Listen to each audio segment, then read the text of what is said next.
എല്ലാവർക്കും അന്വേഷിപ്പിൻ കണ്ടെത്തുമെന്ന ചിത്രത്തിന്റെ second part വീഡിയോയിലേക്ക് സ്വാഗതം. ആനന്ദും ടീമും കൂടി ലവ്ലി മാത്തൻ വധക്കേസ് അന്വേഷിക്കുന്നതാണ് സിനിമയുടെ ആദ്യ പകുതിയുടെ കഥ. അതിന്റെ എക്സ്പ്ലനേഷൻ ഈ സിനിമയുടെ ആദ്യ പാർട്ട് വീഡിയോയായി നമ്മൾ ഓൾറെഡി അപ്ലോഡ് ചെയ്തിട്ടുണ്ട്. പാർട്ട് 1 ആയ ആ വീഡിയോ കണ്ടതിന് ശേഷം മാത്രം ഈ വീഡിയോ കാണാൻ വേണ്ടിയിട്ട് ശ്രദ്ധിക്കുക. ഫസ്റ്റ് പാർട്ടിന്റെ ലിങ്ക് കമന്റ് ബോക്സിലും ഡിസ്ക്രിപ്ഷനിലും കൊടുക്കുന്നതായിരിക്കും. സോ നമുക്കിനി നേരെ വീഡിയോയിലേക്ക് കടക്കാം.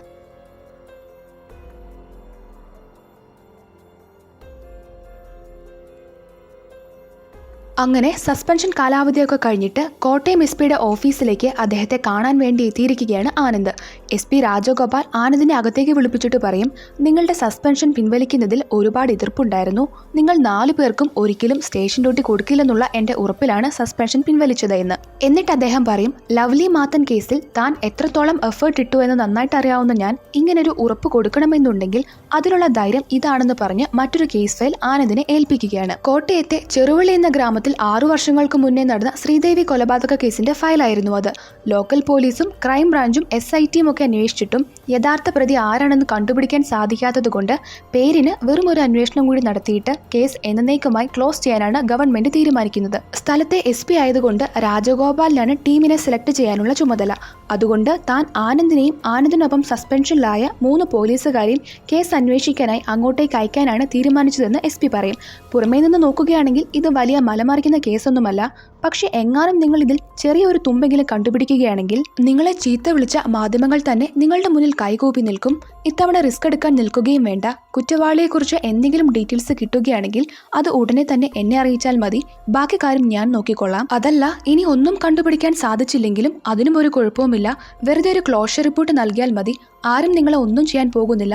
മനസ്സ് വെച്ചാൽ തനിക്ക് മിറാക്കിൾ സൃഷ്ടിക്കാൻ സാധിക്കും എന്നെല്ലാം പറഞ്ഞ് SP ആനന്ദിനെ നല്ലപോലെ മോട്ടിവേറ്റ് ചെയ്യുകയും സപ്പോർട്ട് ചെയ്യുകയും ചെയ്തിട്ട് കേസ് ആനന്ദിനെ ഏൽപ്പിക്കും. പക്ഷേ ആനന്ദ് അപ്പോൾ SP പറഞ്ഞതിന് മറുപടി ഒന്നും പറയാതെ അത് മിണ്ടാതെ നിന്ന് കേൾക്കുക മാത്രമേ ചെയ്തുള്ളൂ. അങ്ങനെ ആ സീൻ അവിടെ വെച്ച് കട്ടായിട്ട് ആനന്ദ് തന്റെ ഒപ്പം സസ്പെൻഷൻ കിട്ടിയ മറ്റ് 3 ഓഫീസേഴ്സിനുമൊപ്പം ഇരുന്ന് ചായ കുടിക്കുന്നതാണ് കാണിക്കുന്നത്.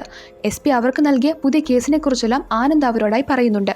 സുഗു എന്ന ഓഫീസറിനൊഴികെ ബാക്കി എല്ലാവർക്കും ഈ കേസ് ഏറ്റെടുക്കാൻ നല്ല താല്പര്യമാണ്. കാരണം അതിൽ റിസ്ക് ഒന്നും ഇല്ലല്ലോ. കേസ് തെളിയിച്ചില്ലെങ്കിലും വലിയ പ്രശ്നമൊന്നുമില്ല. ഇനി എങ്ങാനും കേസ് തെളിയിക്കുകയാണെങ്കിൽ ലോട്ടറി അടിച്ചതുപോലെ ആവുകയും ചെയ്യും. സുഗു പറയും, ഈ കേസൊക്കെ എന്നാതിന് അന്വേഷിക്കുന്നത്? പ്രതിയെ ഒന്നും കിട്ടാൻ പോകുന്നില്ല. വലിയ വലിയ ഓഫീസേഴ്സ് വേണ്ടെന്ന് വെച്ച കേസാണിത്. ഇത് ലവ്ലി മാത്തൻ കേസിൽ നിങ്ങൾ വലിയ മലമറിച്ചു എന്നുള്ള ധൈര്യത്തിൽ ഈ കേസ് ഏറ്റെടുക്കാൻ നിൽക്കേണ്ട. ലവ്ലിയുടെ കേസൊക്കെ ആരെ കൊണ്ടും തെളിയിക്കാൻ പറ്റിയതായിരുന്നു. ഇത് ആ SP നമുക്കിട്ട് തന്ന പണിയാണ്. അതുകൊണ്ട് ഞാനില്ല എന്ന് പറഞ്ഞ് അയാൾ ഈ കേസ് ഏറ്റെടുക്കുന്നതിൽ നിന്നും തീർത്തുമൊഴിയാനായിട്ട് നോക്കും. അപ്പോൾ ആനന്ദ് പറയും, എങ്കിൽ സുഗു ഒരു കാര്യം ചെയ്യ്, തനിക്ക് ഈ കേസ് ഏറ്റെടുക്കാൻ സൗകര്യമില്ലെന്ന് താൻ തന്നെ നേരിട്ട് ചെന്ന് SP പറഞ്ഞോളൂ. ഞങ്ങൾ 3 പേരും എന്തായാലും ഇത് അന്വേഷിക്കാൻ പോവുകയാണെന്ന്. ആനന്ദ് അങ്ങനെ പറഞ്ഞത് കേട്ടപ്പോൾ സുഗു പെട്ടെന്ന് ഷോക്കായി പോകും. കാരണം SP നോ പറയാനൊന്നും പറ്റില്ലായിരുന്നു. അങ്ങനെ അവർ 4 പേരും ശ്രീദേവി കൊലക്കേസിന്റെ അന്വേഷണം ഏറ്റെടുക്കുകയാണ്. അത് കഴിഞ്ഞ് സീൻ ഷിഫ്റ്റ് ആയിട്ട് ചെറുവള്ളി എന്ന ഗ്രാമമാണ് കാണിക്കുന്നത്. ആ ഗ്രാമത്തിലൂടെ ഒരു അനൗൺസ്മെന്റ് കടന്നു പോവുകയാണ്. കുറെ വർഷങ്ങൾക്ക് മുന്നേ ശ്രീദേവി കൊലപാതക കേസിന്റെ അന്വേഷണത്തിന്റെ ഭാഗമാണ് എന്ന പേരിൽ ഈ നാട്ടിലെ എല്ലാ ആളുകളെയും അന്വേഷണ ഉദ്യോഗസ്ഥർ ശാരീരികവും മാനസികവുമായി പീഡിപ്പിച്ച കാര്യം നമ്മൾ ആരും ഇതുവരെ മറന്നിട്ടില്ലല്ലോ. സർക്കാർ വീണ്ടും ആ കേസ് കുത്തിപ്പൊക്കി അന്വേഷണത്തിനായി പോലീസുകാരെ ഇവിടേക്ക് അയക്കുന്നുണ്ട് എന്നുള്ള രഹസ്യ വിവരം നമ്മുടെ പഞ്ചായത്ത് പ്രസിഡന്റ് PV പൗലോയ്ക്ക് കിട്ടി. ഗവൺമെന്റിന്റെ ഈ ഒരു നീക്കത്തിനെതിരായി നാട്ടുകാരെ ഇനിയും പീഡിപ്പിക്കാതിരിക്കാൻ ഒരു വലിയ പ്രതിഷേധം വൈകിട്ട് 5 മണിക്ക് നടക്കുന്നു. എല്ലാവരും പങ്കെടുക്കണം എന്നായിരുന്നു അനൗൺസ്മെന്റ്. ഈ സമയമാണ് ആനന്ദും ഓഫീസേഴ്സും ബസ്സിൽ അവിടേക്ക് വരുന്നത്. അവർ അനൗൺസ്മെന്റ് കേൾക്കുന്നുണ്ട്. തങ്ങൾ അന്വേഷണത്തിന് വരുന്ന വിവരം എങ്ങനെ ചോർന്നൊന്നും മനസ്സിലാകാതിരിക്കുകയാണ് ആനന്ദ്. അങ്ങനെ ചെറുവള്ളിയിൽ പ്രതിഷേധ മീറ്റിംഗ് നടക്കുന്ന കറക്റ്റ് സ്ഥലത്താണ് ആനന്ദും ടീമും ബസ് ഇറങ്ങുന്നത്. അവർ വന്നിറങ്ങുമ്പോൾ തന്നെ കേൾക്കുന്നത് അന്വേഷണത്തിനെതിരായുള്ള പൈലോയുടെ രൂക്ഷമായ പ്രസംഗമാണ്. പൈലോ എന്ന ഈ കഥാപാത്രത്തെ ബാബുരാജാണ് അവതരിപ്പിച്ചിരിക്കുന്നത്. ഈ ആളുകളുടെ വിദ്വേഷമൊക്കെ കണ്ടിട്ട് തിരികെ പോകുന്നതായിരിക്കും ബുദ്ധി എന്നെല്ലാം സുഗു പറയുന്നുണ്ട്. പൗലോ പ്രസംഗത്തിനിടയിൽ ആനന്ദിന്റെ നേതൃത്വത്തിൽ നടന്ന ലവ്ലി മാത്തൻ കേസിന്റെ അന്വേഷണത്തെക്കുറിച്ചും പരിഹസിച്ചുകൊണ്ട് പറയുന്നുണ്ട്. അതുകൂടി കേൾക്കുമ്പോൾ ആനന്ദിന് നല്ല രീതിയിൽ കലി കയറും. ആ മീറ്റിംഗിൽ പ്രസംഗിക്കാൻ വേണ്ടി നാടകാചാര്യനും സംസ്ഥാന അവാർഡ് ജേതാവുമായ സദാനന്ദൻ ആശാനെയും വിളിക്കുന്നുണ്ട്. ചെറുവള്ളിക്കാർ എല്ലാവരും ഒരേപോലെ ബഹുമാനിക്കുന്ന ഒരാളാണ് അദ്ദേഹം. ആൾക്ക് നാട്ടുകാരുടെ ഇടയിൽ നല്ല പിടിപാടും അതുപോലെ തന്നെ പണവുമുണ്ട്. അയാളും അന്വേഷണം നടക്കരുത് എന്നുള്ള രീതിയിലാണ് സംസാരിക്കുന്നത്. കൊടും കുറ്റവാളികളാണ് വരുന്ന അന്വേഷണ ഉദ്യോഗസ്ഥർ എന്നൊക്കെ അയാളങ്ങ് വെച്ചുകാച്ചും. ആശാനും പൈലോയും എന്തുകൊണ്ട് ഒരേപോലെ ഈ കേസിന്റെ പുനരന്വേഷണത്തെ എതിർക്കുകയാണ്. സദാനന്ദൻ ആശാൻ എന്ന ഈ കഥാപാത്രത്തെ ഷമ്മി തിലകനാണ് അവതരിപ്പിച്ചിരിക്കുന്നത്. അവരങ്ങനെ അവിടെ നിന്നും retired retired head constable Raveendran നായരുടെ വീട് അന്വേഷിച്ചു പോവുകയാണ്. അദ്ദേഹം ആ നാട്ടുകാരനായതുകൊണ്ടും ശ്രീദേവി കേസ് അന്വേഷണ സമയത്ത് അതിലുണ്ടായിരുന്ന ആളായിരുന്നതുകൊണ്ടും ആനന്ദിന്റെയും ടീമിന്റെയും സഹായത്തിന് അദ്ദേഹത്തെയാണ് ഏർപ്പാടാക്കിയിരിക്കുന്നത്. രവീന്ദ്രൻ നായരുടെ വീട്ടിലെത്തിയ ഉടനെ തന്നെ ആനന്ദ് അദ്ദേഹത്തോട് ചോദിക്കുന്നത്, നമ്മൾ അന്വേഷണത്തിന് വരുന്നുണ്ടെന്നുള്ള വിവരം രഹസ്യമാക്കി വെച്ചതല്ലേ, അതെങ്ങനെയാണ് പ്രസിഡന്റ് അറിഞ്ഞത് എന്നാണ്. അപ്പോൾ രവീന്ദ്രൻ നായർ പറയും, പൈലോയ്ക്ക് പോലീസിലും പൊളിറ്റിക്സിലും ഒരേപോലെ തന്നെ നല്ല പിടിയുണ്ട്, ആ വഴിയെങ്ങാനും അറിഞ്ഞതായിരിക്കുമെന്ന്. എന്നിട്ട് രവീന്ദ്രൻ നായർ ശ്രീദേവി കൊലക്കേസിന്റെ അന്വേഷണ സമയത്ത് നാട്ടുകാർക്ക് പോലീസിന്റെയും ക്രൈംബ്രാഞ്ചിന്റെയും കയ്യിൽ നിന്ന് നേരിടേണ്ടി വന്ന ക്രൂരതകളെക്കുറിച്ച് പറഞ്ഞു കൊടുക്കുകയാണ്. ലോക്കൽ പോലീസ് ആയിരുന്നു ഏറ്റവും അതിക്രമം കാണിച്ചത്. SIT അതായത് സ്പെഷ്യൽ ഇൻവെസ്റ്റിഗേഷൻ ടീമായിരുന്നു ആകെ കൂടെ ഭേദമുണ്ടായിരുന്നത്. ഈ നാട്ടുകാരനായതുകൊണ്ട് 3 ടീമിലും തന്നെ ഉൾപ്പെടുത്തിയിരുന്നുവെന്ന് രവീന്ദ്രൻ നായർ പറയും. ആ കാരണം കൊണ്ട് ആ കാലത്ത് ഇവിടുത്തെ നാട്ടുകാർക്ക് മൊത്തം ഞാൻ ശത്രുവായി. ഒരുപാട് കാലം കഴിഞ്ഞു അതൊക്കെ ഒന്ന് മാറാൻ. മകന്റെ വിവാഹത്തിന് ക്ഷണിച്ചിട്ട് പോലും ആരും തിരിഞ്ഞു നോക്കിയില്ല എന്ന് രവീന്ദ്രൻ നായരുടെ ഭാര്യയും ആനന്ദിനോട് പറയും. അങ്ങനെ അവരെല്ലാവരും രവീന്ദ്രനൊപ്പം ആനന്ദൊക്കെ താമസിക്കുന്ന സ്ഥലത്തേക്ക് ഇറങ്ങാൻ തുടങ്ങുകയായിരുന്നു. അപ്പോഴാണ് പ്രസിഡന്റ് പൈലോ കുറെ നാട്ടുകാരെയും കൂട്ടി അവിടേക്ക് വന്നത്. എന്നിട്ട് വീണ്ടും നാട്ടുകാരെ ഉപദ്രവിക്കാനുള്ള ഭാവമാണെങ്കിൽ എല്ലാം സൂക്ഷിച്ചോ എന്നൊക്കെ പറഞ്ഞ് നാട്ടുകാരിൽ ഒരാൾ ആനന്ദിനെ വിരട്ടാൻ നോക്കും. എന്നിട്ട് അയാൾ രവീന്ദ്രനോട് പറയും, ഞങ്ങൾ ഇത്തവണ എല്ലാം ക്ഷമിച്ചെന്ന് വരില്ല, പണ്ട് തന്നെ ദേഹത്തുണ്ടായിരുന്ന കാക്കി ഇപ്പോൾ തനിക്കില്ല എന്ന് പറയുമ്പോൾ രവീന്ദ്രനും ആ നാട്ടുകാരും തമ്മിൽ ചെറിയൊരു സംഘർഷമുണ്ടാകും. അപ്പോൾ ആനന്ദ് എല്ലാവരെയും തടഞ്ഞിട്ട് പറയും, ശ്രീദേവി കൊലക്കേസിനെ കുറിച്ച് പേരിനൊരു അന്വേഷണം മാത്രം നടത്തി അത് ക്ലോസ് ചെയ്യാൻ വന്നതാണ് ഞങ്ങളുടെ അടുത്തുനിന്ന് നിങ്ങൾക്ക് ഒരു ദുരനുഭവം ഉണ്ടാകാൻ പോകുന്നില്ല എന്ന് ഞാൻ ഉറപ്പ് തരുന്നു, അതുകൊണ്ട് എല്ലാവരും പിരിഞ്ഞു പോകണമെന്ന്. ആനന്ദ് പറഞ്ഞ ഈ കാര്യം കേട്ടിട്ട്, സാറ് പറഞ്ഞത് സത്യമാണെങ്കിൽ കൊള്ളാം, അല്ലെങ്കിൽ ഞങ്ങൾ നേരിടുമെന്ന് പറഞ്ഞിട്ട് പൈലോ നാട്ടുകാരെ വിളിച്ചിട്ട് അവിടെ നിന്നും പോകും. അവരങ്ങനെ താമസ സ്ഥലത്തേക്ക് പോകുമ്പോൾ ബൈക്കിൽ വന്ന ഒരാൾ അവരെ തന്നെ ഇങ്ങനെ രൂക്ഷമായി തുറച്ചു നോക്കുന്നുണ്ടായിരുന്നു. അപ്പോൾ രവീന്ദ്രൻ പറയും, ശ്രീദേവി കൊലക്കേസിൽ പോലീസ് ചോദ്യം ചെയ്യുമെന്ന് പേടിച്ച് ആത്മഹത്യ ചെയ്ത ഗോവിന്ദന്റെ മകനാണ് അയാൾ. എന്നോട് അവന് നല്ല ദേഷ്യമാണ്. അവനെ പോലുള്ളവരുടെ കാര്യങ്ങളൊന്നും ഒരു കേസ് ഫയലിലും ഉണ്ടാകില്ല. എല്ലാം നേരിട്ട് കണ്ടവനാണ് താനെന്ന് രവീന്ദ്രൻ പറയും. അത് കഴിഞ്ഞ് അദ്ദേഹം ശ്രീദേവിയെക്കുറിച്ച് ആനന്ദിനും ടീമിനും പറഞ്ഞു കൊടുക്കുകയാണ്. അർത്തനാഭിനുമാണ് ശ്രീദേവി എന്ന കഥാപാത്രത്തെ അവതരിപ്പിച്ചിരിക്കുന്നത്. ഈ നാട്ടിലെ ഏക തുന്നൽക്കാരിയായിരുന്നു രേവമ്മ, കൊല്ലപ്പെട്ട ശ്രീദേവിയുടെ അമ്മ. രേവമ്മയെ അവരുടെ കാമുകൻ ഫിനാൻസ് കമ്പനിക്കാരനായ ജോർജ് വഞ്ചിച്ച് കടന്നു കളഞ്ഞതിനു ശേഷം മുറച്ചെറുക്കനായ പൊടിയനാണ് എല്ലാം അറിഞ്ഞ് രേവമ്മയെ ഏറ്റെടുത്തത്. അവരുടെ വിവാഹം കഴിഞ്ഞ ആദ്യ വർഷങ്ങളിൽ പ്രശ്നങ്ങളൊന്നും ഉണ്ടായിരുന്നില്ലെങ്കിലും പിന്നീട് പതിയെ അവരുടെ ഇടയിൽ പ്രശ്നങ്ങൾ ഉണ്ടാകാൻ തുടങ്ങി. മറ്റൊരാളുടെ വിഴുപ്പാണ് താൻ ചുമക്കുന്നത് എന്ന സംശയം കൊണ്ട് അയാൾ രേവമ്മയെ ഒരുപാട് ഉപദ്രവിക്കുമായിരുന്നു. അവസാനം പഞ്ചായത്തും പോലീസും ഇടപെട്ട് പൊടിയനെ ആ വീട്ടിൽ നിന്നും ഇറക്കിവിട്ടു. അതിനുശേഷം തനിക്കറിയാവുന്ന തുന്നൽപ്പണിയെടുത്ത് നല്ല വാശിയോടെ അവർ ജീവിക്കാൻ തുടങ്ങി. ഒപ്പം മകളെയും വളർത്തി. മനോരമയും മംഗളവും മനോരാജ്യവുമെല്ലാം മുടങ്ങാതെ വായിച്ചിരുന്ന അതിലെ കഥാപാത്രങ്ങളെ സ്വപ്നം കണ്ടുറങ്ങിയിരുന്ന ഒരു പാവം നാടൻ പെൺകുട്ടിയായിരുന്നു ശ്രീദേവി. കാണാൻ മിടുക്കിയായതുകൊണ്ട് തന്നെ ആ നാട്ടിലെ ഒരുപാട് ചെറുപ്പക്കാർ അവളുടെ പിന്നാലെ ഉണ്ടായിരുന്നു. അതിൽ പ്രധാനിയായിരുന്നു സുധാകരൻ മുതലാളിയുടെ ഷാപ്പിലെ എഴുത്തുകൊടുപ്പുകാരനായിട്ടുള്ള സേതു. നേരത്തെ പറഞ്ഞ ആത്മഹത്യ ചെയ്ത ഗോവിന്ദന്റെ മകനാണ് സേതു. അയാൾ ശ്രീദേവിയെ ആത്മാർത്ഥമായിട്ടായിരുന്നു പ്രണയിച്ചിരുന്നത്. എന്നാൽ അവൾക്കാകട്ടെ സേതു ഉൾപ്പെടെ ഉള്ള ഒരു ചെറുപ്പക്കാരെയും മൈൻഡ് ചെയ്യാൻ താല്പര്യമില്ലായിരുന്നു. അതിനൊരു കാരണവുമുണ്ട്. അമ്മയ്ക്ക് പറ്റിയതുപോലത്തെ ഒരു അബദ്ധം തനിക്കുണ്ടാകരുത് എന്ന് അവൾ തീരുമാനിച്ചിരുന്നു. അങ്ങനെയുള്ള ശ്രീദേവിയാണ് ഒരു ദിവസം രാത്രിയിൽ തൻ്റെ അമ്മയ്ക്ക് താൻ തന്നെ സ്നേഹിക്കുന്ന ആൾക്കൊപ്പം പോവുകയാണ്, എന്നോട് ക്ഷമിക്കണം, എവിടെയാണെങ്കിലും താൻ സേഫ് ആയിരിക്കുമെന്ന് കത്തെഴുതി വെച്ചിട്ട് തൻ്റെ സാധനങ്ങളുമായി വീട് വിട്ടിറങ്ങിയത്. അതെല്ലാം കഴിഞ്ഞിട്ട് പിറ്റേ ദിവസം നൈറ്റ് ഡ്യൂട്ടി കഴിഞ്ഞ് വരുമ്പോഴാണ് താൻ ആളുകൾ പറഞ്ഞ് ശ്രീദേവിയെ ആരോ കൊന്ന വിവരം അറിഞ്ഞതും ഡെഡ് ബോഡി ചെന്ന് കണ്ടതുമൊക്കെയെന്ന് രവീന്ദ്രൻ നായർ പറയും. അദ്ദേഹം ക്രൈം സ്പോട്ടിലേക്ക് ചെന്നപ്പോഴേക്കും അവിടെ വിവരം അറിഞ്ഞ് നാട്ടുകാരും പ്രസിഡന്റുമൊക്കെ ഓൾറെഡി അവിടെ എത്തിയിട്ടുണ്ടായിരുന്നു. എല്ലാവരും ശ്രീദേവിയുടെ കൊലപാതക വിവരം അറിഞ്ഞ് ആകപ്പാടെ ഷോക്ക്ഡായിട്ട് നിൽക്കുകയാണ്. രേവമ്മയ്ക്കും ആകപ്പാടെ വിഷമമാകും. വിവരമറിഞ്ഞ് പോലീസും അവിടെ എത്തും. എന്നിട്ട് CI ബോഡി പോസ്റ്റ്മോർട്ടം ചെയ്യാൻ അയക്കാൻ പറയും. എന്നിട്ട് അയാൾ ഗോവിന്ദനാണ് ബോഡി ആദ്യം കണ്ടതെന്ന് അറിഞ്ഞു കഴിയുമ്പോൾ നീയല്ല ഇത് ചെയ്തത് എന്ന് ചോദിച്ച് അയാളെ പേടിപ്പിക്കും. ആ പാവം മനുഷ്യനാണെങ്കിൽ പോലീസ് ഇങ്ങനെ ചോദിക്കുന്നത് കേട്ടിട്ട് നിന്ന് വിറയ്ക്കാനും തുടങ്ങും. അത് കണ്ടിട്ട് CI പറയും, താൻ എന്തിനാണ് ഇത്രയും കിടന്ന് വിറയ്ക്കുന്നത്, ഇയാളെ പിടിച്ച് വണ്ടിയിൽ കേട്ടെന്ന് പറഞ്ഞ് അയാളെ പിടിച്ചുകൊണ്ടുപോകും. CI ഇടിയൻ ബാബുരാജിന്റെ ധാരണ ആളുകളെ പിടിച്ചിടിച്ചാൽ കേസ് തെളിയുമെന്നായിരുന്നു. ആ രീതിയാണ് അയാൾ അന്വേഷണത്തിനും ഉപയോഗിച്ചത്. ഈ പേരും പറഞ്ഞ് അയാൾ ഗോവിന്ദനെ ഒരുപാട് ഉപദ്രവിച്ചു. സേതു ഉൾപ്പെടെ ശ്രീദേവിയുടെ പിന്നാലെ നടന്ന എല്ലാ പയ്യന്മാരെയും അന്വേഷണ ഭാഗമായി പിടിച്ചുകൊണ്ടുപോയി ഇടിച്ചു. രേവമ്മയുടെ ഭർത്താവായിരുന്ന പൊടിയനെയും അവർ ചോദ്യം ചെയ്തു. കാരണം ശ്രീദേവി മരിക്കുന്നതിന് 2 ദിവസം മുൻപ് അയാൾ വീട്ടിൽ കയറി വന്ന് അടിയുണ്ടാക്കിയിട്ടുണ്ടായിരുന്നു. അയാളുമല്ല ഇത് ചെയ്തതെന്ന് പിന്നീട് തെളിയും. അങ്ങനെ ആ നാട്ടിലെ എല്ലാവരെയും പോലീസ് നന്നായിട്ട് ഉപദ്രവിക്കും. എന്തിനേറെ പഞ്ചായത്ത് പ്രസിഡന്റിന് വരെ ഇടികിട്ടി. അത് കഴിഞ്ഞാണ് അടുത്ത ദിവസം പോസ്റ്റ്മോർട്ടം റിപ്പോർട്ട് വരുന്നത്. മരിക്കുമ്പോൾ ശ്രീദേവി 3 മാസം ഗർഭിണിയായിരുന്നു. ആ വാർത്ത നാടിനെ മുഴുവൻ ഞെട്ടിച്ചു കളഞ്ഞു. ശ്രീദേവിക്ക് അങ്ങനൊരു കാമുകനെ ഇല്ലെന്ന് അവളുടെ കൂട്ടുകാർക്കൊക്കെ നല്ല ഉറപ്പായിരുന്നു. അത് കഴിഞ്ഞ് അടുത്ത ദിവസം തന്നെ കൊലക്കേസ് ക്രൈംബ്രാഞ്ചിന് വിട്ടുകൊണ്ടുള്ള ഉത്തരവിറങ്ങും. അവളുടെ അജ്ഞാത കാമുകനെ കണ്ടുപിടിക്കാനുള്ള എല്ലാ ശ്രമങ്ങളും അവർ നടത്തി. പക്ഷേ ഒരു തുമ്പും കണ്ടെത്താനായില്ല. എന്തേലും ലീഡ് തരുന്നവർക്ക് പാരിതോഷികം പ്രഖ്യാപിച്ചിട്ട് പോലും ഒന്നും നടന്നില്ല. അങ്ങനെ ഇരിക്കെയാണ് ക്രൈംബ്രാഞ്ച് ബോഡി ആദ്യം കണ്ട ഗോവിന്ദനെ ചോദ്യം ചെയ്യാൻ വേണ്ടി തീരുമാനിക്കുന്നത്. അടുത്ത ദിവസം രാവിലെ ചോദ്യം ചെയ്യലിന് ഹാജരാകണമെന്ന് രവീന്ദ്രൻ തന്നെയാണ് അയാളോട് ചെന്ന് പറഞ്ഞത്. പക്ഷേ ഗോവിന്ദൻ പോലീസ് ഇനിയും ഉപദ്രവിക്കുമോ എന്ന് പേടിച്ചിട്ട് അന്ന് രാത്രി തന്നെ ആത്മഹത്യ ചെയ്തു. ഈ കാര്യം പറഞ്ഞ് ജനങ്ങൾ ആകെപ്പാട് പ്രശ്നമുണ്ടാക്കാൻ തുടങ്ങി. തന്റെ വീടിന് നേരെയും ഒരുപാട് അക്രമങ്ങൾ നടന്നുവെന്ന് രവീന്ദ്രൻ പറയും. അങ്ങനെ വലിയ പ്രശ്നങ്ങൾ ഉണ്ടായതുകൊണ്ട് ക്രൈംബ്രാഞ്ച് അന്വേഷണം അവസാനിപ്പിച്ച് സ്ഥലം വിട്ടു. അതിനുശേഷം 6-7 മാസങ്ങൾ കഴിഞ്ഞാണ് ഡിവൈഎസ്പി കൃഷ്ണനുണ്ണി സാറിന്റെ നേതൃത്വത്തിൽ സ്പെഷ്യൽ ഇൻവെസ്റ്റിഗേഷൻ ടീം വരുന്നത്. ഇന്ദ്രൻസാണ് ഡിവൈഎസ്പി കൃഷ്ണനുണ്ണി എന്ന കഥാപാത്രത്തെ അവതരിപ്പിക്കുന്നത്. അവർക്ക് വേണ്ട കാര്യങ്ങളൊക്കെ ചെയ്തു കൊടുക്കാൻ പതിവ് പോലെ രവീന്ദ്രനെ തന്നെയാണ് ഏൽപ്പിച്ചത്.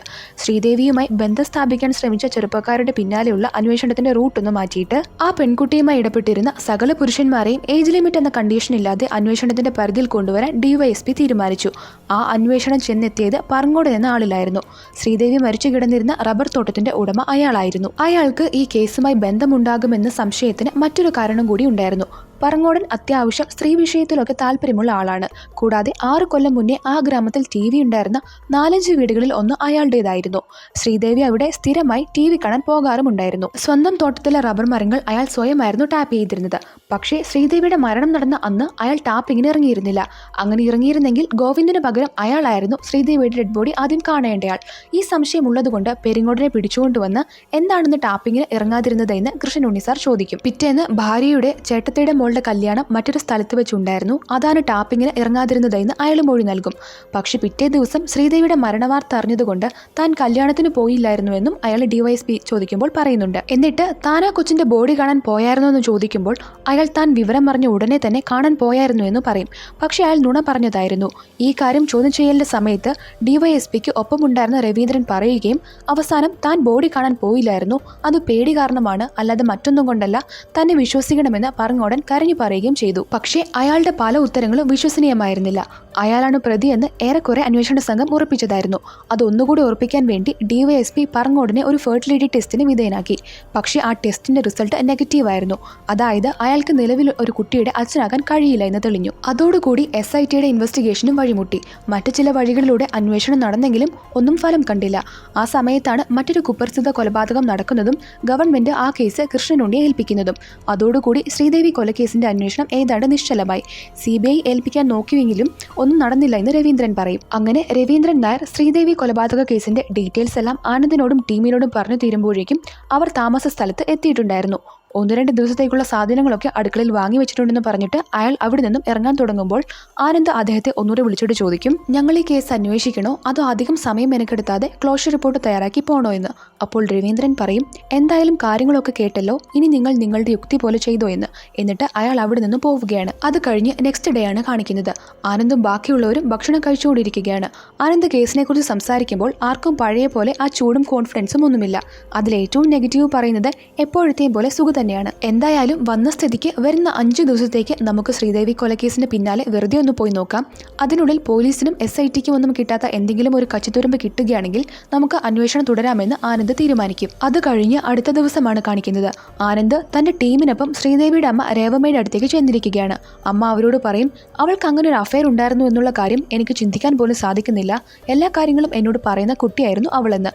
അവരുടെ വീട്ടിൽ നിന്ന് ശ്രീദേവി ഉപയോഗിച്ചുകൊണ്ടിരുന്ന കുറെ പുസ്തകങ്ങളൊക്കെ അന്വേഷണത്തിന്റെ ഭാഗമായി ആനന്ദ് അവിടെ നിന്നും എടുത്തുകൊണ്ട് തിരികെ വീട്ടിൽ വരും. നെക്സ്റ്റ് സീനിൽ അവരെല്ലാവരും കൂടി ആ ബുക്സ് ഒക്കെ അരിച്ചു പെറുക്കുന്നതാണ് കാണിക്കുന്നത്.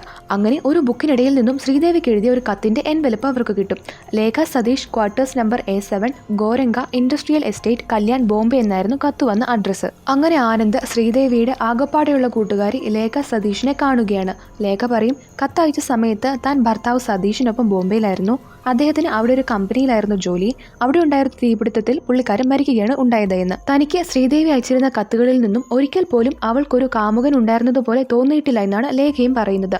അവൾ മരിക്കുന്നതിന് 2 ആഴ്ച മുന്നെയാണ് അവൾ തനിക്ക് ലാസ്റ്റ് കത്തയച്ചതെന്ന് അവർ പറയുന്നുണ്ട്. ആ കത്ത് കയ്യിലുണ്ടോ എന്ന് ചോദിക്കുമ്പോൾ വീട് മാറുന്ന സമയത്ത് അത് എവിടെ നഷ്ടപ്പെട്ടു എന്നായിരുന്നു അവരുടെ മറുപടി. അങ്ങനെ അവിടെ നിന്നും പോകാൻ ഇറങ്ങുന്നതിന് മുൻപ് ആനന്ദ് ലേഖയോട് പറയും, ഞങ്ങൾ ശ്രീദേവിയുടെ കാമുകനെ കണ്ടുപിടിക്കാനുള്ള അവസാന ശ്രമങ്ങളിലാണ്. അതുകൊണ്ട് ലേഖയ്ക്ക് എന്തെങ്കിലും ഓർമ്മ കിട്ടുകയാണെങ്കിൽ അത് ഞങ്ങളെ അറിയിക്കാൻ മടിക്കരുതെന്ന് പറഞ്ഞിട്ട് ആനന്ദ് അവിടെ നിന്നും ഇറങ്ങും. അപ്പോഴാണ് ലേഖയ്ക്ക് പെട്ടെന്നൊരു കാര്യം ഓർമ്മ വന്നത്. അവസാനത്തെ കത്തിന് മുന്നേ വന്ന കത്തിൽ ശ്രീദേവി ഹിന്ദി പഠിക്കാൻ എളുപ്പമാണോ എന്നും ടൈപ്പ് പാസ്സായിട്ടുണ്ടെങ്കിൽ കേരളത്തിന് വെളിയിൽ ജോലി കിട്ടുമോ എന്നൊക്കെ അവൾ അന്വേഷിച്ചായിരുന്നു എന്ന് ആനന്ദിനോട് ലേഖ പറയും. അടുത്ത കത്തിൽ താൻ പുറം നാട്ടിൽ നിനക്ക് എവിടെയാണ് ജോലി വേണ്ടതെന്ന് വെറുതെ ചോദിച്ചെങ്കിലും അതിനവൾ മറുപടി ഒന്നും തന്നില്ലായിരുന്നു എന്നും ലേഖ പറയുന്നുണ്ട്. അതൊരു പുതിയ ഇൻഫർമേഷൻ ആയിരുന്നു. എന്തിനായിരിക്കും ശ്രീദേവി അങ്ങനെ ചോദിച്ചതെന്ന് ആനന്ദ് സേനനൊപ്പം ഇരുന്ന് ആലോചിക്കുകയാണ്. പെട്ടെന്നാണ് ഒരു പക്ഷേ ശ്രീദേവിയുടെ കാമുകൻ ആ കാലത്ത് ഹിന്ദി സംസാരിക്കുന്ന ഏതെങ്കിലും ഒരു നാട്ടിൽ ജോലി ചെയ്തിരുന്ന ആളാണോ, അവൾ അന്ന് രാത്രി ഇറങ്ങി തിരിച്ചത് അയാൾക്കൊപ്പം ആ നാട്ടിലേക്ക് പോകാനാണെങ്കിലോ എന്ന സംശയം ആനന്ദിന് വരുന്നത്. അങ്ങനെ ആ ഒരു സംശയത്തിന് പിന്നാലെ പോകാൻ വേണ്ടി അവർ തീരുമാനിക്കും. ശ്രീദേവി കൊല്ലപ്പെടുന്ന സമയത്ത് ഹിന്ദി സംസാരിക്കുന്ന നാടുകളിൽ ജോലി ചെയ്തിരുന്നവരെ പറ്റി അന്വേഷിക്കാൻ തുടങ്ങും. 1979 മുതൽ ചെറുവള്ളിയിലെ ആളുകളെ കുറിച്ചുള്ള എല്ലാ റെക്കോർഡ്സും പഞ്ചായത്ത് പ്രസിഡന്റ് പൈലോയുടെ പക്കൽ ഉണ്ടായിരുന്നു. ആനന്ദിന് അതിൽ നിന്നും 1988 ഫയലായിരുന്നു വേണ്ടത്. പക്ഷെ താൻ അത് തരികയില്ല എന്ന് പൈലോ അവരോട് തീർത്തു പറയും. നിങ്ങളുടെ അന്വേഷണത്തോട് സഹകരിക്കരുതെന്നാണ് പഞ്ചായത്തിന്റെ തീരുമാനം. അതുകൊണ്ട് ഫയല് വേണമെങ്കിൽ വല്ല കോർട്ട് ഓർഡറും വാങ്ങിയിട്ട് വന്ന് കൊണ്ടുപോയിക്കൊള്ളാനാണ് അയാൾ ധാർഷ്ട്യത്തോടെ പറയുന്നത്. സേനൻ പൈലോയോട് ചൂടാകുമെങ്കിലും ആനന്ദ് അയാളെ തടഞ്ഞിട്ട് അവിടെ നിന്നും ഇറങ്ങിപ്പോവുകയാണ്. അവിടെ നിന്നും പോകുന്ന വഴിയാണ് അവിടുത്തെ പിയൂൺ വാസുവിനെ കാണുന്നത്. അയാൾക്ക് പ്രസിഡന്റിനെ വലിയ വിലയൊന്നുമില്ല. ആനന്ദിന് പെട്ടെന്നൊരു ബുദ്ധി തോന്നുകയാണ്. അന്ന് രാത്രി തന്നെ അയാൾക്ക് കുറെ മദ്യമൊക്കെ വാങ്ങിക്കൊടുത്ത് വശത്താക്കിയിട്ട് ഫയൽ എടുത്തുകൊണ്ട് തരാമോ എന്ന് ചോദിക്കും. 2 ദിവസത്തിനുള്ളിൽ താൻ അത് എടുത്തുകൊണ്ട് നൽകാമെന്ന് അയാൾ ഏൽക്കുകയും ചെയ്യും. അത് കഴിഞ്ഞ് ആനന്ദ് കൃഷ്ണൻ ഉണ്ണി സാറിനെ മീറ്റ് ചെയ്യുകയാണ്. അദ്ദേഹത്തോട് ശ്രീദേവി കൊലപാതക കേസിനെ കുറിച്ച് ചോദിക്കും. അദ്ദേഹം പറയും, ഞങ്ങൾക്ക് തെളിയിക്കാൻ കഴിയാതെ പോയ 4 5 കേസുകളിൽ ഒന്നാണ് അതെന്ന്. അദ്ദേഹം അങ്ങനെ താൻ കണ്ടെത്തിയ കാര്യങ്ങൾ പറയാൻ തുടങ്ങും. പെരിങ്ങോടിന്റെ റിസൾട്ട് നെഗറ്റീവായ ശേഷം കേസ് അവിടെ നിന്നും കുറച്ചും കൂടി മുന്നോട്ട് അന്വേഷിച്ചായിരുന്നു. ശ്രീദേവിയുടെ കാമുകൻ ചെറുവള്ളിക്ക് വെളിയിൽ ജോലി ചെയ്തിരുന്ന ഒരാളാണെന്നും അയാൾ അവൾക്ക് നിരന്തരം കത്തെഴുതാറുണ്ടായിരുന്നുവെന്നും ഒരു സൂചന കിട്ടിയിട്ടുണ്ടായിരുന്നു. അതനുസരിച്ച് അവിടുത്തെ പോസ്റ്റ്മാനെ ഒന്ന് ക്വസ്റ്റ്യൻ ചെയ്യാൻ തീരുമാനിച്ചപ്പോഴാണ് ശ്രീദേവി കൊല്ലപ്പെട്ടിട്ട് കുറച്ചു നാളുകൾ കഴിഞ്ഞ് ആ പോസ്റ്റ്മാൻ ഒരു ആക്സിഡന്റിൽ പെട്ടെന്നും അയാൾ കോമയിലായിപ്പോയെന്ന വിവരവും താൻ അറിയുന്നതെന്ന് കൃഷ്ണനുണ്ണി സാർ പറയും. അവിടെ വെച്ചാണ് ശരിക്കും അന്വേഷണം വഴിമുട്ടിപ്പോയതെന്ന് അദ്ദേഹം പറയുകയാണ്. തനിക്ക് പോസ്റ്റ്മാന്റെ ആക്സിഡന്റും ആ കൊലക്കേസും തമ്മിൽ ബന്ധമുള്ളതായി തോന്നിയില്ല. നിങ്ങൾ അയാളെ ഒന്ന് ചെന്ന് കാണാൻ നോക്ക്. ചന്ദ്രൻ എന്നോ മറ്റോ ആണ് അയാളുടെ പേര്. ഇപ്പോൾ അയാൾ റിക്കവറായി കാണുമെന്നും സാർ പറയും. പക്ഷേ അയാളുടെ ഡീറ്റെയിൽസ് ഒന്നും അവർക്ക് കിട്ടില്ല. ആക്സിഡന്റിന് ശേഷം അയാളുടെ പെങ്ങൾ അയാളെ കൂട്ടിക്കൊണ്ടുപോയെന്ന് മാത്രമേ എല്ലാവർക്കും അറിയുകയുള്ളൂ. അങ്ങനെ ആനന്ദ് പറഞ്ഞ 5 ദിവസം അവസാനിക്കുകയാണ്. ചില ഹിൻസ് ഒക്കെ കിട്ടിയതുകൊണ്ട് അന്വേഷണം ഒരു 3 ദിവസത്തേക്ക് കൂടി നീട്ടാമെന്ന് തീരുമാനിക്കും. അങ്ങനെ 3 ദിവസത്തേക്ക് കൂടിയുള്ള അരിയും മറ്റ് സാധനങ്ങളും മേടിക്കാൻ വേണ്ടിയിട്ട് സുഖുവിനെ പണം എടുത്തു കൊടുക്കാൻ നോക്കിയപ്പോഴാണ് ഡ്രോയറിൽ കിടന്ന ലേഖ ശ്രീദേവിക്ക് അയച്ച കത്തിന് മുകളിൽ വെച്ചിരുന്ന ഒരു ലെൻസിലൂടെ മറ്റൊരു കാര്യം അവിചാരിതമായി ആനന്ദിന്റെ കണ്ണിൽപ്പെടുന്നത്. അയാൾ ഉടനെ തന്നെ കബീറിനെയും സേനനെയും വിളിക്കും. എന്നിട്ട് അവർക്കും താൻ കണ്ടുപിടിച്ച കാര്യം കാണിച്ചു കൊടുക്കും. ലേഖ ശ്രീദേവിക്ക് അയച്ച കത്തിന്റെ എൻവലപ്പിൽ ഫ്രം അഡ്രസ് വെച്ചിരിക്കുന്നത് ലേഖ സതീഷ് കല്യാൺ ബോംബെ എന്നാണ്. പക്ഷേ ആ ലെറ്റർ പോസ്റ്റ് ആയിരിക്കുന്നത് ഹരിയാനയിലെ ഗുർഗാവിൽ നിന്നുമാണ്. അവിടുത്തെ സീലാണ് അതിൽ വെച്ചിരിക്കുന്നത്. അവരുടെ സംശയം മാറ്റാൻ വേണ്ടി പെട്ടെന്ന് തന്നെ അവർ ലേഖയെ ചെന്ന് കാണുകയാണ്. ലേഖയോട് എൻവലപ്പ് കാണിച്ച് ഈ കാര്യം ചോദിക്കുമ്പോൾ അവൾ ഞെട്ടിപ്പിക്കുന്ന മറ്റൊരു കാര്യമാണ് പറയുന്നത്. ലേഖ പറയും, താനല്ല ഈ കത്തയച്ചത്. ഈ ഹാൻഡ് റൈറ്റിംഗും തൻ്റേതല്ല. താൻ ഇംഗ്ലണ്ടിൽ മാത്രമായിരുന്നു കത്തയച്ചുകൊണ്ടിരുന്നത്. ഇതുപോലെ കവറിൽ അയക്കറിയില്ലായിരുന്നുവെന്ന്. ഈ ഹാൻഡ് റൈറ്റിംഗും ആരുടേതാണെന്ന് തനിക്കറിയില്ല എന്ന് അവള് പറയും. അങ്ങനെ ആനന്ദ് അവിടെ നിന്നും ഇറങ്ങുകയാണ്. ആ ദിവസം വൈകുന്നേരമാണ് പിയൂൺ വാസു പൈലോയുടെ കയ്യിൽ നിന്നും ഫയൽ എടുത്തുകൊണ്ട് വരാമെന്ന് പറഞ്ഞിരുന്നത്. അങ്ങനെ ആനന്ദ് അയാളെ കാണാൻ വേണ്ടി അയാൾ പറഞ്ഞ സ്ഥലത്തേക്ക് ചെല്ലുകയാണ്. പക്ഷെ വാസു അവരുടെ അടുത്തേക്ക് വെറും കൈയോടെ കരഞ്ഞുകൊണ്ടാണ് വന്നത്. അയാൾ പറയും, നമ്മൾ മനസ്സിൽ കാണുമ്പോൾ അത് മാനത്ത് കാണുന്ന ആളാണ് പ്രസിഡന്റ്. അയാൾ ഇല്ലാത്ത തക്കം നോക്കി താൻ ആ ഫയൽ എടുക്കാൻ ചെന്നപ്പോൾ ആ ഫയൽ അവിടെ ഇല്ലായിരുന്നു. അയാൾ ആ ഫയൽ എല്ലാം കൂടി തന്റെ വീട്ടിലേക്ക് മാറ്റിയായിരുന്നുവെന്ന്. തനിക്കിനി ഒന്നും ചെയ്യാൻ സാധിക്കില്ല എന്ന് വാസു പറയും. അങ്ങനെ ആനന്ദിന്റെ മുന്നിലുണ്ടായിരുന്ന ആ വഴി കൂടി അടയാൻ പോവുകയാണ്. പക്ഷേ ആ ഫയൽ കിട്ടാണ്ട് മറ്റു നിവൃത്തിയൊന്നും ഇല്ലാതിരുന്നതുകൊണ്ട് ആനന്ദ് രാത്രിയിൽ ടീമിനൊപ്പം പൈലോയുടെ വീട്ടിലേക്ക് അയാൾ അറിയാതെ കയറിയിട്ട് ആ ഫയൽ മോഷ്ടിക്കാൻ ശ്രമിക്കും. അങ്ങനെ ഒച്ചയൊന്നും ഉണ്ടാക്കാതെ പൈലോ ഉറങ്ങുകയാണെന്ന് ഉറപ്പുവരുത്തിയിട്ട് ഫയൽ എടുക്കാൻ തുടങ്ങിയപ്പോഴേക്കും പൈലോ വന്ന് ആനന്ദിനെ കൈയോടെ പിടികൂടും. എന്നിട്ട് ആനന്ദിന്റെ കയ്യിൽ നിന്നും ആ ഫയൽ വാങ്ങിയിട്ട് പോലീസുകാരെ വിളിക്കാൻ നോക്കിയപ്പോഴേക്കും ആനന്ദ് നല്ല 2 ഇടി പൈലോയ്ക്ക് കൊടുത്തിട്ട് അയാളോട് പറയും, വന്ന അന്ന് തൊട്ട് നിനക്കിട്ട് ഞാൻ ഓങ്ങി വെച്ചേക്കുന്നതാ. ഞാൻ ഇവിടെ കയറിയ കാര്യമെങ്ങാനും നീ ആരോടെങ്കിലും പറഞ്ഞിട്ടുണ്ടെങ്കിൽ നിന്നെ ഞാൻ തീർത്തേച്ചേ ഇവിടെ നിന്ന് പോകൂവെന്ന്. അപ്പോൾ പൈലോ ആണെങ്കിൽ പേടിച്ചിട്ട് അയ്യോ സാറി ഒന്നും ചെയ്യല്ലേ, ഞാൻ ആരോടും ഒന്നും പറയില്ല എന്ന് കരഞ്ഞപേക്ഷിക്കും. പൈലോ ഇങ്ങനെ എയറൊക്കെ പിടിച്ചു നടക്കുന്നേ ഉണ്ടായിരുന്നുള്ളൂ. ആളൊരു പേടിത്തൊണ്ടനായിരുന്നു. എന്നിട്ട് ആനന്ദ് ആ ഫയല് താൻ എടുക്കുകയാണ്. പോകുന്നതിന് മുന്നേ തിരിച്ചു നൽകാമെന്ന് പറഞ്ഞിട്ട് ആ ഫയലും കൊണ്ട് തിരികെ പോകാൻ തുടങ്ങും. പക്ഷെ പോകുന്നതിന് മുന്നേ ആനന്ദ് അയാളെ ഒന്നുകൂടി തിരിഞ്ഞു നോക്കുന്നുണ്ട്. അതെന്തുകൊണ്ടാണെന്ന് ഇപ്പോൾ കാണിക്കുന്നില്ല. അങ്ങനെ വീട്ടിൽ വന്നിട്ട് ആനന്ദ് ഫയൽ നോക്കുകയാണ്. അപ്പോൾ ഹരിയാനയിലെ ഗൂർഗാവിൽ ജോലി ചെയ്യുന്ന ഒരാളുടെ അഡ്രസ്സ് ആനന്ദിന് കിട്ടും. അത് മറ്റാരുമല്ലായിരുന്നു, സദാനന്ദൻ ആശാന്റെ മകൻ വിഷ്ണുവിന്റെ അഡ്രസ്സായിരുന്നു. വിഷ്ണു മാത്രമായിരുന്നു ശ്രീദേവി കൊല്ലപ്പെട്ട സമയത്ത് ഗൂർഗാവിൽ എഞ്ചിനീയറായി ജോലി ചെയ്തിരുന്നത്. ആ ടൈമിൽ അയാൾ വിവാഹവും കഴിച്ചിട്ടുണ്ടായിരുന്നില്ല. അങ്ങനെ അവർക്ക് സ്ട്രോങ് ആയിട്ടുള്ള ഒരു സസ്പെക്റ്റിനെ ലഭിക്കുകയാണ്. വിഷ്ണു ശ്രീദേവിയുടെ കൊലപാതകം നടന്ന സമയത്ത് ഇവിടെ ഉണ്ടായിരുന്നു എന്നും സദാനന്ദൻ ആശാനെക്കുറിച്ചും അന്വേഷിക്കാനായിട്ട് അവർ തുടങ്ങും. ആ നാട്ടിലെ ഏറ്റവും റിച്ചും ഇൻഫ്ലുവൻഷ്യലും ഒക്കെ ആയിട്ടുള്ള ആളാണ് സദാനന്ദൻ ചെറുവള്ളി. ഒരു കാലത്ത് അയാളുടെ ആയിരുന്നു ഈ നാട്. അങ്ങനെയാണ് ഈ നാടിന് അയാളുടെ കുടുംബ പേര് വരുന്നത്. നാട്ടുകാർക്കെല്ലാം അയാളെ നല്ല മതിപ്പാണ്. കലയോടും നല്ല താല്പര്യമുണ്ട്. മകൻ വിഷ്ണുവിനെ കുറിച്ചും ആളുകൾക്കൊന്നും മോശം പറയാനില്ല. കഴിഞ്ഞ 4 വർഷമായിട്ട് വിഷ്ണു ദുബായിലാണ് ജോലി ചെയ്യുന്നത്. ശ്രീദേവി മരിച്ച ടൈമിൽ അയാൾ ഇവിടെ നാട്ടിൽ വന്നതായി അറിവൊന്നുമില്ല എന്ന് കബീർ ആനന്ദിനോട് പറയും. പക്ഷേ എല്ലാ കൊല്ലവും ഇവിടെ നാട്ടിൽ നടക്കുന്ന പടയണി ഉത്സവത്തിൽ പങ്കെടുക്കാൻ അയാൾ വരാറുണ്ടെന്ന് കൂടി കബീർ സൂചിപ്പിക്കുമ്പോൾ അതെന്നാണ് നടക്കാറെന്ന് ആനന്ദ് ചോദിക്കും. ഫെബ്രുവരി 2-ാം ആഴ്ചയാണ് ഉത്സവം നടക്കാറെന്ന് അയാൾ മറുപടിയും കൊടുക്കും. ശ്രീദേവി കൊല്ലപ്പെട്ടത് മെയ് 20-ന്. അപ്പോൾ അവൾ 3 മാസം ഗർഭിണിയായിരുന്നു. അങ്ങനെ ആലോചിക്കുമ്പോൾ കാര്യങ്ങൾ കണക്ട് ആകുന്നുണ്ടല്ലോ എന്ന് ആനന്ദ് പറയും. ആ സീൻ കട്ടായിട്ട് പോസ്റ്റ്മാൻ ചന്ദ്രനെയാണ് കാണിക്കുന്നത്. അയാൾ പെങ്ങൾക്കൊപ്പമാണ് ഇപ്പോൾ താമസിക്കുന്നത്. കോമയിൽ നിന്നൊക്കെ തിരികെ വന്നിട്ടുണ്ടെങ്കിലും അരയ്ക്ക് താഴോട്ട് ഇപ്പോഴും തളർന്നു കിടക്കുകയാണ്. ഹരിശ്രീ അശോകനാണ് ഈ കഥാപാത്രത്തെ അഭിനയിച്ചിരിക്കുന്നത്. ആനന്ദ് അദ്ദേഹത്തെ വന്ന് കാണുകയാണ്. എന്നിട്ട് എങ്ങനെയാണ് അപകടം നടന്നതെന്ന് ഓർമ്മയുണ്ടോ എന്ന് ചോദിക്കും. അപ്പോൾ അദ്ദേഹം അതെല്ലാം റീകളക്ട് ചെയ്തെടുക്കാൻ ശ്രമിക്കുകയാണ്.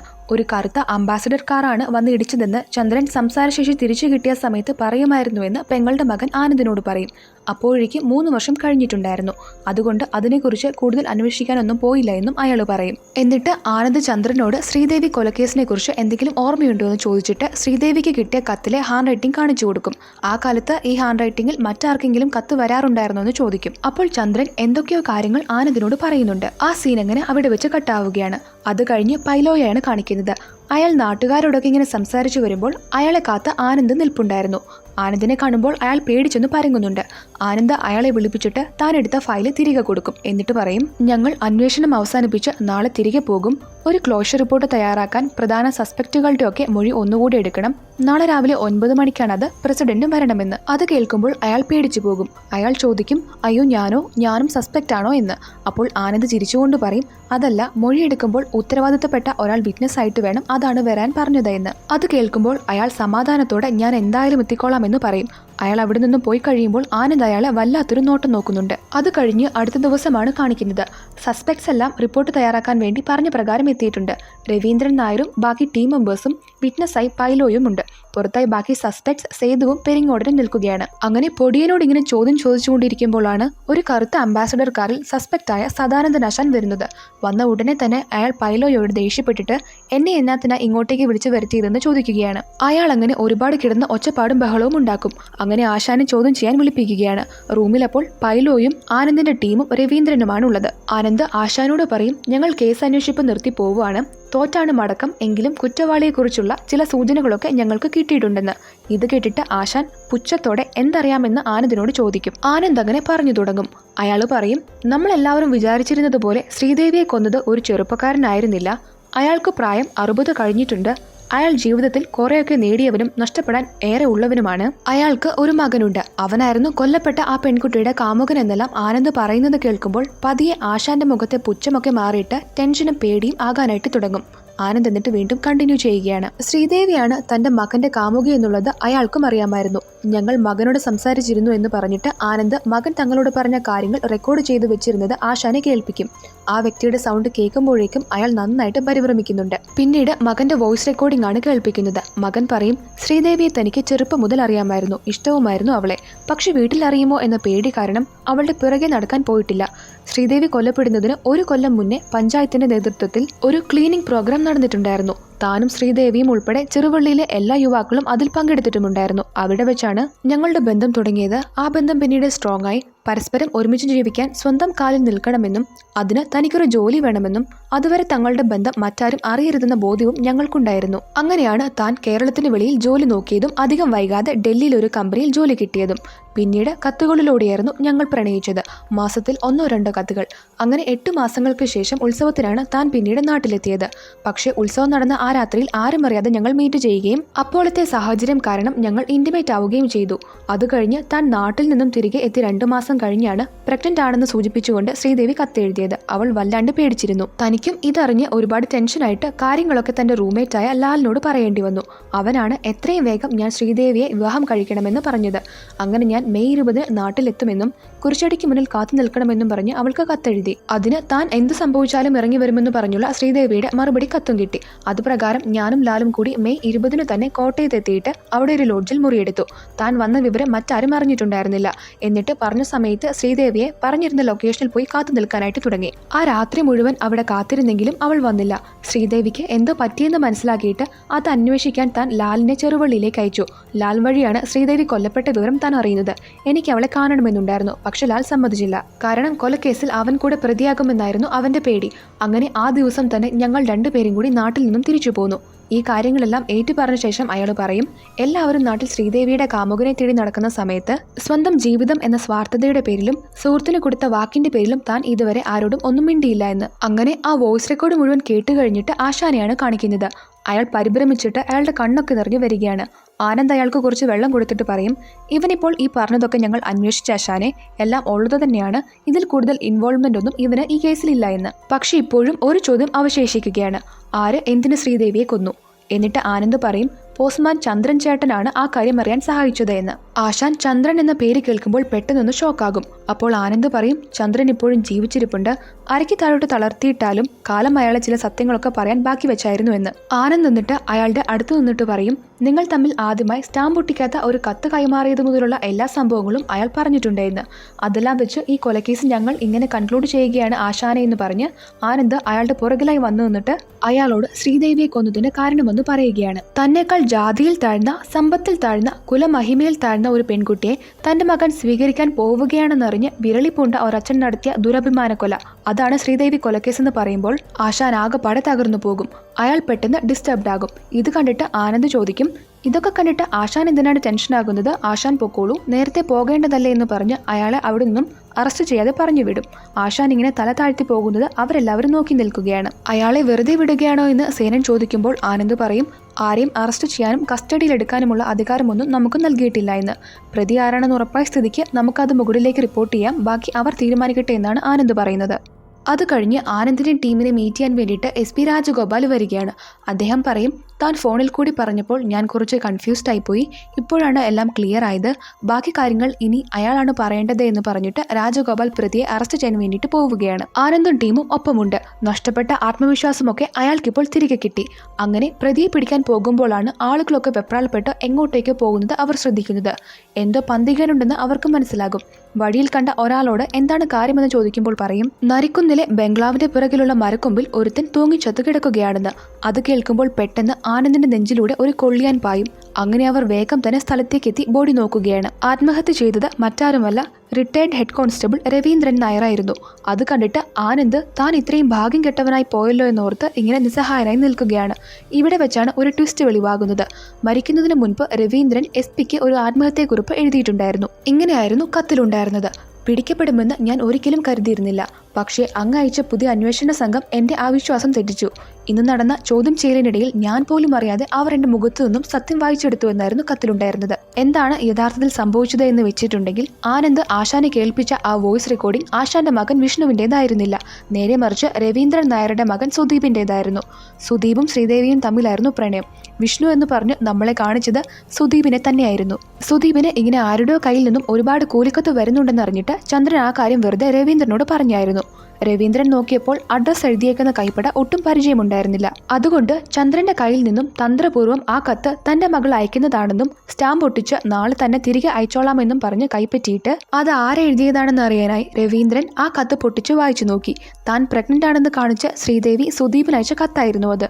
അവരുടെ ആ ബന്ധം അംഗീകരിക്കാൻ രവീന്ദ്രൻ ഒട്ടും തയ്യാറായില്ല. ഇതിലുള്ള മകന്റെ നിലപാട് എന്താണെന്നറിയാൻ വേണ്ടിയിട്ട് അയാൾ അതിൽ സ്റ്റാമ്പ് ഒട്ടിച്ച് പോസ്റ്റ് ചെയ്തു. എന്നിട്ട് ഒന്നുകൂടെ ചന്ദ്രനെ ചെന്ന് മീറ്റ് ചെയ്യും. രവീന്ദ്രൻ അയാളോട് പറയും, കുറേ വർഷം മുന്നേ ചെറുവള്ളിക്കാരുടെ പണമൊക്കെ അടിച്ചുകൊണ്ടുപോയ ഫിനാൻസുകാരൻ ജോർജിനെ ഓർമ്മയില്ലേ? അയാൾ ഇപ്പോൾ ഡൽഹിയിലുണ്ടെന്നൊരു സൂചന കിട്ടിയിട്ടുണ്ട്.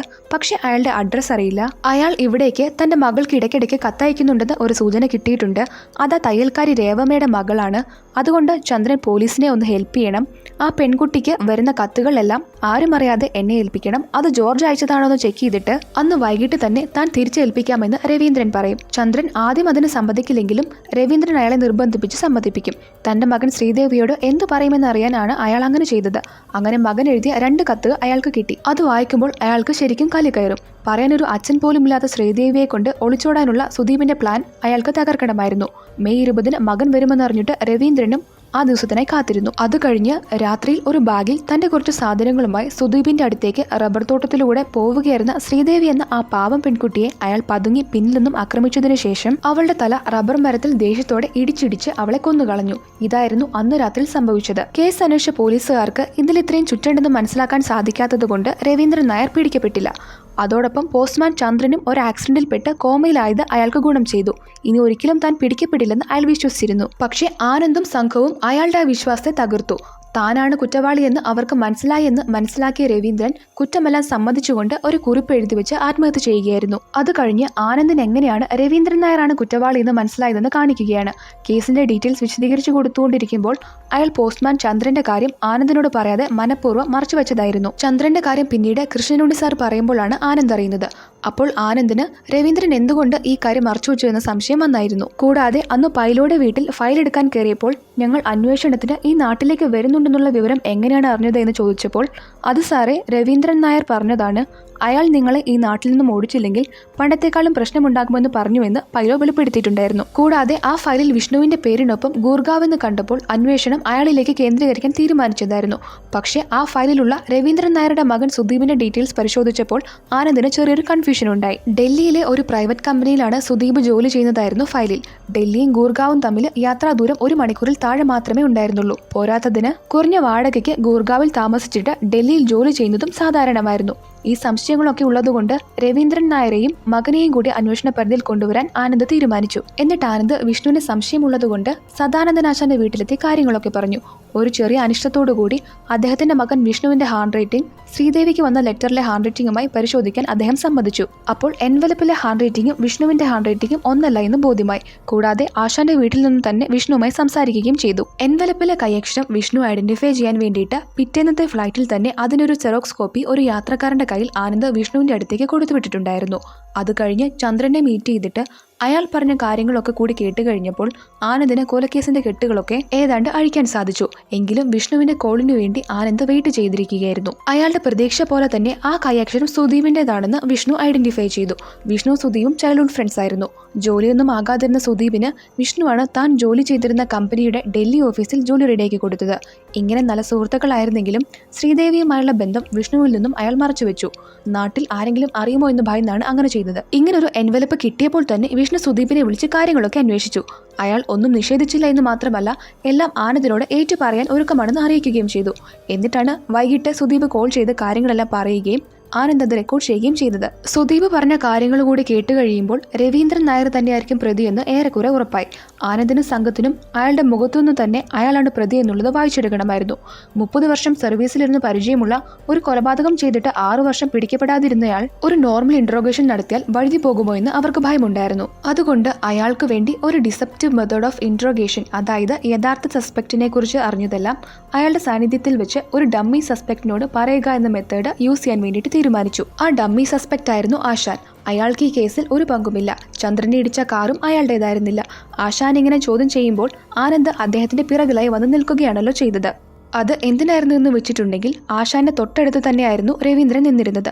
സത്യങ്ങളെല്ലാം പറയുമ്പോൾ രവീന്ദ്രന്റെ മുഖത്തുണ്ടാകുന്ന അന്താളിപ്പും അയാൾ പ്രതികരിക്കുന്ന രീതിയും ഓപ്പോസിറ്റ് ഭിത്തിയിലുണ്ടായിരുന്ന ഒരു ചുവർ ചിത്രത്തിന്റെ റിഫ്ലക്ഷനിലൂടെ ആനന്ദിനെ കാണാൻ വേണ്ടിയിട്ടാണ് അങ്ങനെ ചെയ്തത്. തന്റെ മകൻ സുദീപിന്റെ സൗണ്ട് റെക്കോർഡിംഗ് കേട്ടപ്പോൾ തന്നെ രവീന്ദ്രൻ ഇല്ലാണ്ടായി പോയിരുന്നു. താൻ പിടിക്കപ്പെട്ടുവെന്ന് അയാൾക്ക് മനസ്സിലായി.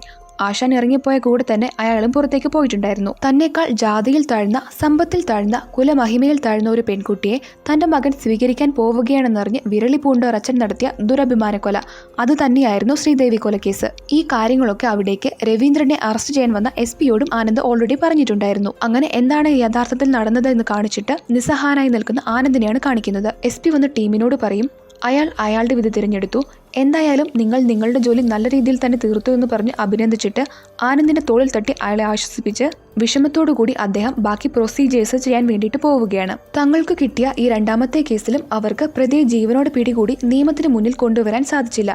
എന്തൊരു ദുർവിധിയാണ് തങ്ങളുടേതെന്ന് അവർ വിചാരിക്കും. അത് കഴിഞ്ഞ് ഒരു വോയിസ് ഓവറാണ് കേൾപ്പിക്കുന്നത്. കുറ്റവാളികളെ നിയമത്തിന് മുന്നിൽ എത്തിക്കാൻ കഴിയാതെ അവർ ഇത്തവണയും പാതി വഴിയിൽ തോറ്റുപോയിരിക്കുന്നു. കനപ്പെട്ട ചുമതലകളൊന്നും ഇനി അവരെ തേടിയെത്തിയെന്ന് വരില്ല. അപ്പോഴും വിജയത്തിന്റെ പൂർണ്ണ മധുരമറിയുന്ന ഒരു അന്വേഷണം തങ്ങളിലേക്ക് എത്തിച്ചേരുമെന്ന പ്രതീക്ഷയിലാണ് ആനന്ദും സംഘവും. നമുക്കും കാത്തിരിക്കാം അവർ പരിപൂർണ വിജയമാകുന്ന ആ ദിവസത്തിനായി എന്നാണ് വോയിസ് ഓവറിൽ പറയുന്നത്. അവിടെ വെച്ച് ഈ ചിത്രം അവസാനിക്കുകയാണ്. അവസാനം ഒരു എൻഡ് ക്രെഡിറ്റ് സീനും കൂടി കാണിക്കുന്നുണ്ട്. ആനന്ദിനും സംഘത്തിനും പിന്നീട് ഇതുവരെ സ്റ്റേഷൻ ഡ്യൂട്ടി കിട്ടിയിട്ടില്ല.